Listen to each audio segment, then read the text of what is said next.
Hello and welcome back, gardeners. My name is Anish, also known as the Greenhouse Gardener. Have you ever noticed that during the summer, your pepper plants seem to drop their flowers excessively? It's actually a pretty common issue, and today we're going to dive into why it happens and, more importantly, how you can prevent it. Before we get into the reasons for flower drop, it's important to understand a fascinating aspect of chilli plants, their ability to self-pollinate. This means that a single chilli plant can produce fruit without the need for pollen from another plant. Each flower contains both male and female parts, so when conditions are right, pollination can occur naturally. The flowers of the pepper plant, which eventually develop into the fruit, contain both male stamens and female pistils. The stigma, a part of the pistil, plays a crucial role in capturing pollen for fertilization. This complex yet efficient arrangement allows for effective self-pollination when all conditions are optimal. This trait is incredibly beneficial for gardeners because it allows for a high yield even if you have a limited number of plants. The first thing to understand is that flower drop in pepper plants can be alarming, but it's often just the plant's way of coping with stress. During summer, when temperatures rise, your pepper plants might struggle to maintain their normal processes, causing them to abandon some flowers in order to conserve energy. One of the primary culprits of flower drop is high temperatures, often paired with low humidity. If you grow in a greenhouse like me, then this can happen very easily whenever there's a sunny day. When the temperature exceeds 32 degrees Celsius or 90 degrees Fahrenheit, the plants become stressed, adding low humidity to the mix, and it makes it difficult for the plant to support the flowers. So, what can you do to prevent this from happening? First, consider investing in some shade cloth to protect your plants during the hottest part of the day. This will help keep the temperature down and reduce stress on the plants.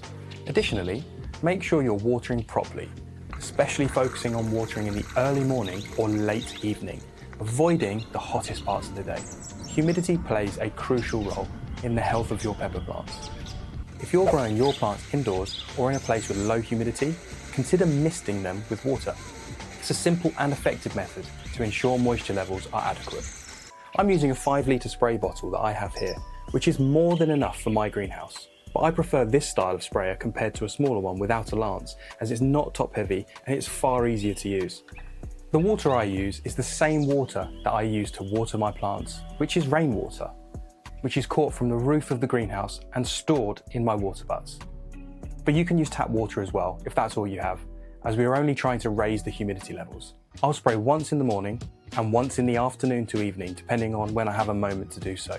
One thing to keep an eye on is your fertilization practices. Over-fertilizing, particularly with nitrogen-rich fertilizer, can prompt more leaf growth at the expense of flowers.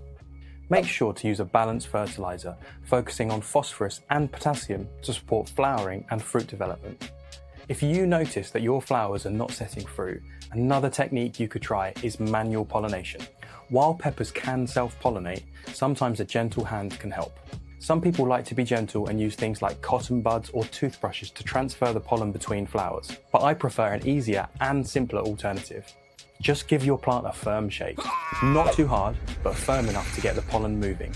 This can increase your chances of successfully setting fruit during those crucial summer weeks exponentially. I hope these tips help you manage and reduce flower drop during the summer. It's essential to monitor your pepper plants closely during the hot months and adjust your care routines as needed. As always, I appreciate you watching and look forward to hearing your feedback. Let me know in the comments below if these tips work for you or if you have other strategies to share. I'll see you in the next one.